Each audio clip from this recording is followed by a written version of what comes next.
Сәлем достар, сіздермен Еркетай арнасы арнамызға лүпіл басып, тіркеліп қоңыраушаны баса кетіңіздер. Қазақ арнасының дамуына қолдау білдіріңіздер.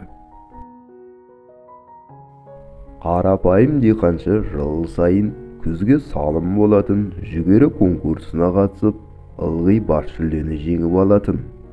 Кезекті жеңісінен соң алған олжасын қолтығына қыстырып, есікке беттегенде алдына бір жас журналист кездеседі.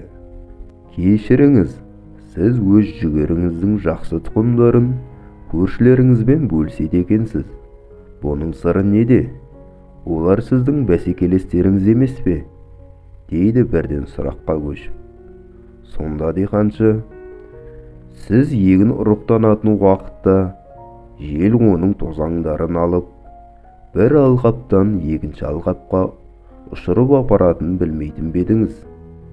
Егер менің көршілерім нашар дәнекетін болса, оның әсері менің жүрегіме де тиетін еді ғой.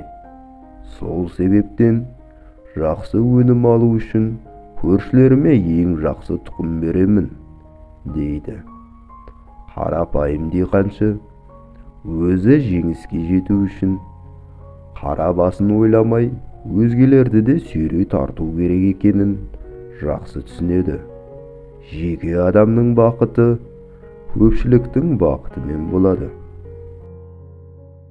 Мінекей достар, видеомыздың соңына да келдік. Арнамызды қолдауды ұмытпаңыздар. Қош сау болыңыздар.